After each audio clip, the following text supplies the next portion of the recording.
Last 47 years से Iran को इस रीजन में एक कांस्टेंट थ्रेट के तौर पर पेश किया जाता रहा है, जिसकी वजह से एक्सटर्नल पावर्स अपना इन्फ्लुएंस मेंटेन कर सकी हैं। इसके जवाब में ईरान ने अब एक 10 पॉइंट प्रपोजल पेश किया है जो परमानेंट पीस की प्रैग्मेटिक फाउंडेशन बन सकता है। सर पर लटकती तलवार को हटाना, JCPOA joint comprehensive plan of action जैसे टर्म्स की रिवाइवल, सैंक्शंस रिलीफ और स्ट्रेट ऑफ हॉर्मुज में रेगुलेटेड पैसेज के साथ रेपरेशंस ताकि अपनी इकोनॉमी को रीबिल्ड कर सके। पाकिस्तान की मीडिएशन में इस्लामाबाद में होने वाले इन हाई स्टेक्स टॉक्स का मकसद गल्फ में लास्टिंग पीसफुल कोएग्जिस्टेंस कायम करना है। इस हम न्यूज़ एक्सक्लूसिव इंटरव्यू में rear admiral Faisal Ali Shah, Hilal Imtiaz military retired, former director general Gwadar और एक लीडिंग मैरीटाइम एक्सपर्ट अपनी असेसमेंट शेयर कर रहे हैं कि क्या ईरान का ये प्रपोजल जेन्युइन और परमानेंट सेटलमेंट की बुनियाद बन सकता है।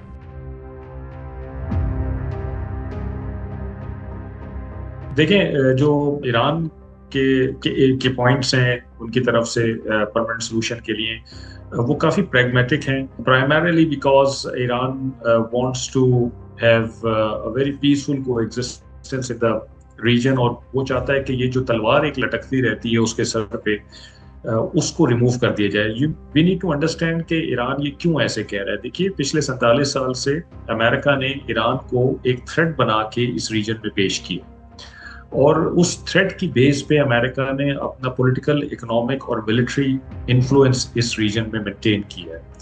तो ईरान ये समझता है कि मुझे थ्रेट बना के इस रीजन में ना पेश किया जाए, जिसकी वजह से अमेरिका यहाँ रहता है, और जब अमेरिका यहाँ रहेगा तो मुझे थ्रेट रहेगा और मेरे ऊपर ये जारियत कभी भी की जा सकती है इजराइल और अमेरिका दोनों की तरफ से।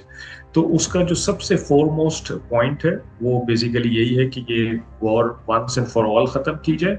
और बाकी जितने भी पॉइंट्स हैं वो देखें, उसमें ज़्यादातर वो हैं जो कि ऑलरेडी JCPOA में एग्री कर चुका था बाकी मुल्कों के साथ, जो 2015 से 2018 के दरमियान एग्रीमेंट था जिससे ट्रम्प साहब ने बर्खास्त लिया था।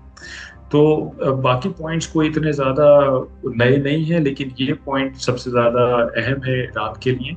और बाकी जो उसको रेपरेशंस की बात करता है, तो वो जो स्ट्रेट ऑफ हॉर्मुज़ पे उसका बहुत अरसे से क्लेम है, मैं समझता हूँ कि इस वॉर ने उसको लेजिटिमाइज कर दिया है उस क्लेम को, और अब दुनिया समझती है कि ईरान कंट्रोल कर सकता है स्ट्रेट ऑफ हॉर्मुज़ को। तो उसी बिना पर ईरान कह रहा है कि मुझे यहाँ से टोल टैक्स या लेवी लगाने की इजाज़त दी जाए ताकि मैं उससे अपनी इकोनॉमी को सपोर्ट करूं।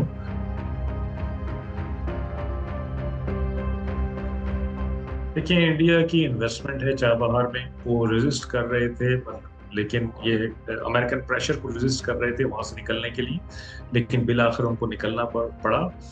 ये जो इंडिया पाकिस्तान की मुखालफत कर रहा है ये लॉजिकल है, इसमें कोई दो राय नहीं है। लेकिन इंडिया को ये समझने की ज़रूरत है कि जो पाकिस्तान ने काम किया है वो सिर्फ अपने लिए या US, ईरान, इसराइल के लिए नहीं किया है, बल्कि पूरी दुनिया के लिए किया है, पूरे खित्ते और दुनिया के लिए किया है, जिसमें इंडिया भी शामिल है। अगर ये जंग चलती रहती और यहाँ मज़ीद तबाही होती तो इंडिया को भी उस पर इफेक्ट होना था, जो कि इंडिया रिपेयर नहीं कर सकता था खुद से। तो ये पाकिस्तान ने बेसिकली इंडिया का काम किया। India should be grateful to Pakistan, number one thing. Number two, India अगर ईरान के ऊपर से सैंक्शंस हट जाती हैं तो ईरान का जो पोटेंशियल है, economic potential, that will be open to everybody, यानी पाकिस्तान के लिए भी होगा, इंडिया के लिए भी होगा, बाकी ममालिक के लिए भी होगा। तो अगर इंडिया वहाँ पे चाबहार में इन्वेस्टमेंट करना चाहता है, ईरानी उसको कबूल करते हैं, तो वाई नॉट, इंडिया करे। पाकिस्तान भी जो कुछ ईरान के पोटेंशियल से फ़ायदा उठा सकता है वो उठाएगा।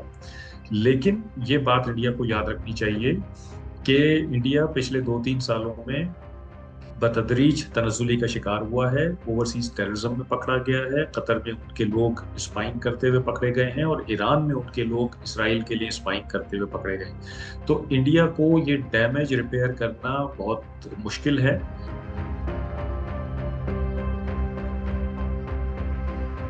देखें, कल रात भी जब मैं प्रोग्राम्स कर रहा था तो बहुत सारे लोगों का ये ख्याल था कि ये सीज़ फायर नहीं होगा।